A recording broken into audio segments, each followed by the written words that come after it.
काही भाजपमधील काही नेते सतत तुम्हाला विरोध करताना दिसत आहेत. त्याचबरोबर प्रताप पाटील चिखलीकर साहेब हे राष्ट्रवादी काँग्रेस पक्षामध्ये आणि तुम्ही भाजप पक्षामध्ये एका घरात दोन पक्ष चालणार नाहीत, यावरून भाजपमधीलच काही अंतर्गत नेते तुम्हाला त्यावरती प्रश्न विचारत आहेत. यावरती तुम्ही काय सांगाल?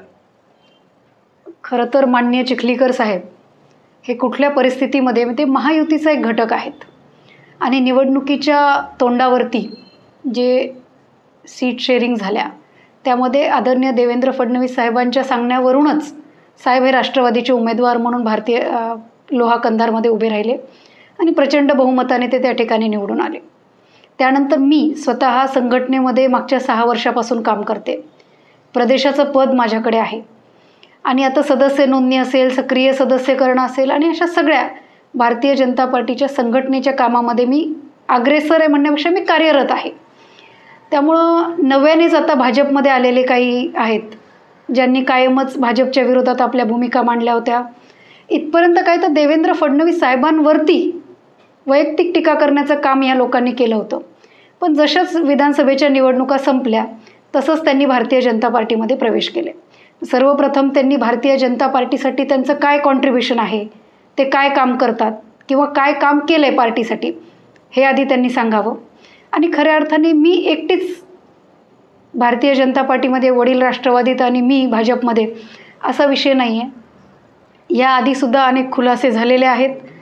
माननीय दानवे साहेबांच्या कन्यासुद्धा शिवसेनेमध्ये आहेत. दानवे साहेब स्वतः त्यांचा मुलगा संतोष भाऊ हे भाजपमध्ये आहेत. नारायण राणे साहेबांचा एक मुलगा शिवसेनेमध्ये आहे, एक आता माननीय राणे साहेब हे मंत्री आहेत.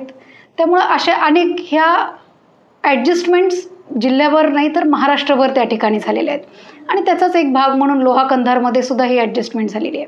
मी अजूनही भारतीय जनता पार्टीची कार्यकर्ता आहे, भारतीय जनता पार्टीची पदाधिकारी आहे. आत्ताच दिल्ली येथे आमच्या राष्ट्रीय अध्यक्षा वानती अक्का यांनी कार्यक्रम ठेवला होता. त्यांनी पर्सनली सगळ्यांना इन्व्हिटेशन पाठवले होते, पत्रिका पाठवल्या होत्या. त्यात माझं नाव होतं. भारतीय जनता पार्टीच्या सगळ्या कार्यक्रमांमध्ये, सगळ्या संघटनेच्या बैठकांमध्ये मी आवर्जून त्या ठिकाणी सहभागी असते. त्यामुळे भारतीय पार्टीचा एक भाग आहे आणि त्याही पुढे जाऊन मी आपल्याला सांगू इच्छिते, आपल्या महाराष्ट्राचे लाडके मुख्यमंत्री आमचे नेते माननीय देवेंद्र फडणवीस साहेब यांनी स्वतः मला भारतीय जनता पार्टीमध्ये थांबण्याचे संकेत दिलेले आहेत आणि त्यांनी सांगितले की तू भाजपमध्ये काम कर, मी तुझ्या पाठीशी उभा आहे. त्यामुळं आता हे नव्याने आलेले भाजप माझ्याविषयी काय बोलते मला खरंच ह्याचा काही फरक पडत नाही. माझं काम चालू आहे, माझं संघटन वाढीचं काम सुरू आहे. त्यामुळं ह्या अशा टीका टिप्पणींना मी फार महत्त्व देत नाही.